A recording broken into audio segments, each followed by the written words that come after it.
देखिए, बिल्कुल जाहिर तौर पर पंकज, क्योंकि पिछले 5 दिन से लगातार संभल में इंटरनेट सेवाएं बंद थी, किसी तरह की अप्रिय घटना ना हो और जो सोशल मीडिया है या व्हाट्सएप ग्रुप है उन पर किसी तरह के ऐसे मैसेजेस वायरल ना हो जिससे माहौल बिगड़ सकता हो। तो इसलिए इंटरनेट सेवाओं को बंद किया गया था 24 नवंबर को, जब ये पूरी हिंसा हुई थी, और उसके बाद में जो है इंटरनेट सेवाओं को बहाल कर दिया गया। दरअसल जिस तरह से आज जुमे की नमाज को लेकर लगातार की चर्चाएं थी और लगातार की अफवाहें चल रही थी कि जुमे की नमाज को शांतिपूर्ण तरीके से कैसे संपन्न कराया जाएगा, क्योंकि जुमे की नमाज न केवल शाही जामा मस्जिद में हुई बल्कि तमाम जो मस्जिदें हैं संभल की, उन सभी में वो नमाज हुई है। और नमाज के बाद में जो तमाम वहां पर स्थिति रही वो पूरी तरीके से सामान्य रही और उसके बाद में तमाम इंटरनेट सेवाओं को बहाल कर दिया गया। तो कुल मिलाकर जो कमिश्नर अंजनी कुमार है, डीआईजी, एडीजी और इसके अलावा एसपी संभल और डीएम लगातार मॉनिटरिंग कर रहे थे, लगातार फुट पेट्रोलिंग कर रहे थे। और जैसे ही शाही जामा मस्जिद में 1-1:30 बजे जुमे की नमाज शुरू हुई और 2 बजे जुमे की नमाज खत्म हुई और उसके बाद में जामा मस्जिद से ऐलान किया गया कि सभी अपने अपने घरों को जाएं,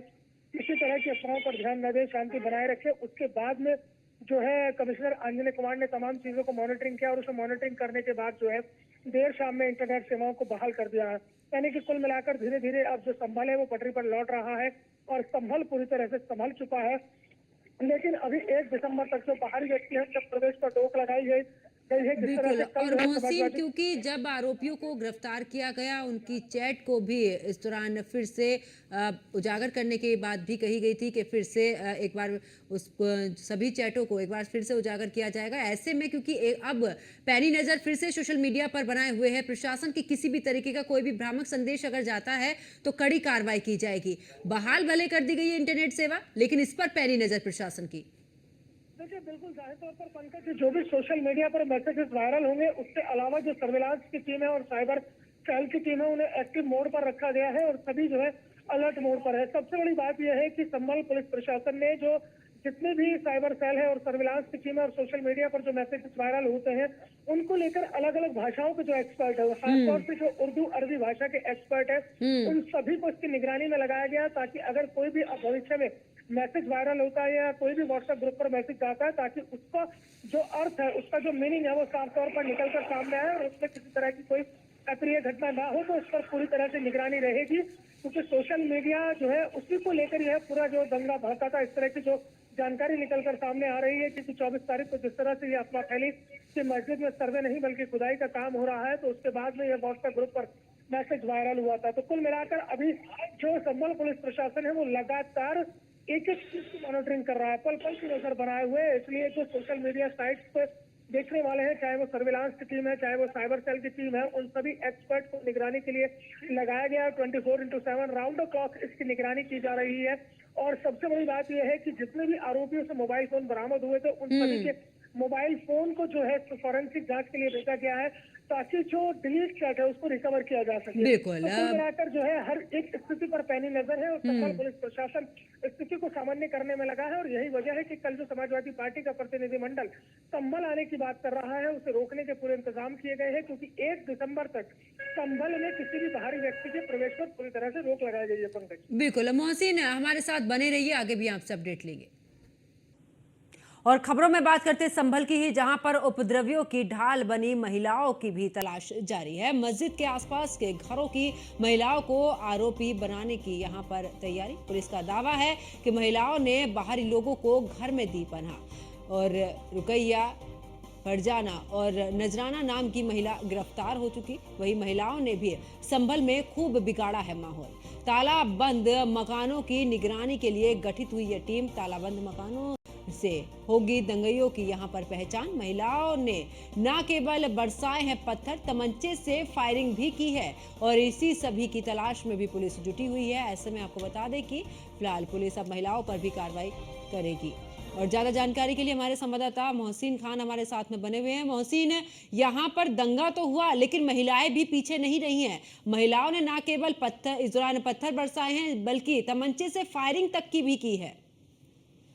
देखिए, बिल्कुल जाहिर तौर पर पंकज, बड़ी अजीब स्थिति है कि जो संभल में माहौल बिगड़ा है उसमें न केवल उपद्रवी जो पुरुष थे वो शामिल रहे बल्कि महिलाओं की एक बड़ी भागीदारी रही है। महिलाओं ने जो है बढ़ चढ़कर यहाँ पर पत्थर बरसाए हैं, तमंचे से फायरिंग की है। इसका खुलासा तब हुआ है कि जब मेरी एसपी संभल कृष्ण कुमार बिश्नोई से बातचीत हुई तो उन्होंने ऑफ द रिकॉर्ड कहा कि जब वो एक घर के अंदर पहुंचे तो वहां पर तकरीबन 20 से ज्यादा बाहरी युवक अंदर थे, और उन्होंने जब वहां पर चेतावनी दी कि यहाँ पर जो है फायरिंग कर दी जाएगी, उसके बाद में दरवाजा खुलता और 20 से ज्यादा युवक जो है छत के रास्ते भाग जाते हैं। जबकि जब वो दूसरे घर में पहुंचे तो उन्होंने साफ तौर पर कहा कि महिला तमंचे से फायरिंग कर रही थी। तो कुल मिलाकर ये एक बड़ी अजीब स्थिति है कि पत्थरबाजी में अब महिलाएं भी आगे आ रही हैं और महिलाओं ने पूरा माहौल बिगाड़ने की कोशिश की है। फिलहाल 3 महिलाओं रुकैया, फरजाना और नजराना को गिरफ्तार किया गया और उन्हें जेल भेज दिया गया। इसके अलावा पुलिस प्रशासन अब उन महिलाओं को भी आइडेंटिफाई कर रहा है जो महिलाएं शाही जामा मस्जिद के घरों के आसपास रहती थी, और उन सभी को आरोपी बनाया जाएगा, क्योंकि उनके ऊपर आरोप ये है कि इन सभी महिलाओं ने जो है बाहरी व्यक्तियों को पनाह दी थी।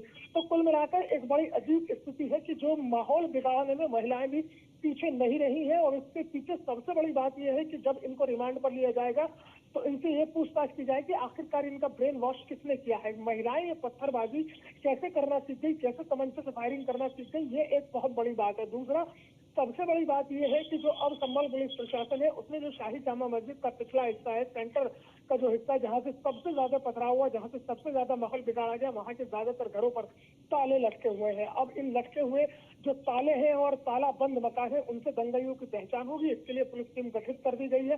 सादी वर्दी में पुलिस टीम को गठित किया गया है। वो लगातार इसकी मॉनिटरिंग कर रहे हैं कि इन मकानों में कौन आ रहा है, कौन जा रहा है, किसने ताला लगाया, इसका मकान मालिक कौन है। यानी कि पुलिस प्रशासन ये मानकर चल रहा है कि जो लोग अपने घरों पर ताला लगाकर यहाँ से रफू चक्कर हुए हैं, उन्होंने कहीं ना कहीं माहौल को बिगाड़ने की कोशिश की है, उन्होंने संभल को जलाने की कोशिश की है। इन सभी को भी आरोपी बनाया जाएगा, क्योंकि जो संभ्रांत व्यक्ति है जिन्होंने इस तरह का कोई काम नहीं किया है वो सभी अपने घरों में रह रहे हैं, दुकानें भी खुल रहे हैं। तो कुल मिलाकर ये महिलाओं की जो एक इसमें पथराव करने में एक संलिप्तता सामने आई है, वो अपने आप में एक तमाम सवालिया निशान खड़े कर देती है कि आखिरकार इन महिलाओं के पीछे कौन था जिन्होंने उपद्रवियों को पनाह दी थी और उपद्रवियों को आगे बढ़ाया, अपने घर के अंदर ले गए, घरों की छतों पर पत्थर इकट्ठे करा दिए। यानी कि जो पर्दा नशी महिलाएं हैं अब वो पर्दा नशी नहीं रह गई हैं, अब वो पत्थरबाजी में भी आगे आ गई है। हालांकि JNK से ऐसी कभी तस्वीरें सामने नहीं आई है कि महिलाओं ने पथराव किया हो। पंकज, मुझे भी इतना वक्त हो गया पत्रकारिता करते हुए, लेकिन मैंने बहुत कम देखा है कि महिलाएं इस तरह के बवाल में, इस तरह के उपद्रव में सामने आती हूँ। लेकिन ये संभल का ऐसा उपद्रव था जिसमें महिलाएं पथराव कर रही थी और जो है छतों के ऊपर से खड़े होकर पथराव कर रही थी। जो एक वीडियो भी वायरल हुआ था सोशल मीडिया पर जिसमें एक महिला पथराव कर रही है, वो रुकैया नाम की महिला है, बड़ी बुजुर्ग महिला है। सबसे बड़ा ताज्जुब की बात है कि बड़ी बुजुर्ग महिला है, 50 से ऊपर की उनकी उम्र होगी, और लगातार वो पुलिस प्रशासन के ऊपर पथराव कर रही थी। पुलिस ने गिरफ्तार कर लिया है। इसके अलावा नजराना और जो फरजाना है बहुत कम उम्र की है, युवतियां हैं। तो कुल मिलाकर जो है स्थिति बड़ी गंभीर बिल्कुल। और मोहसिन, अब जो बाकी की महिलाएं रही हैं उनकी भी तलाश जो है वो पुलिस की तरफ से की जा रही है। बहुत बहुत शुक्रिया मोहसिन खान हमारे साथ जुड़ने के लिए, तमाम जानकारी साझा करने के लिए।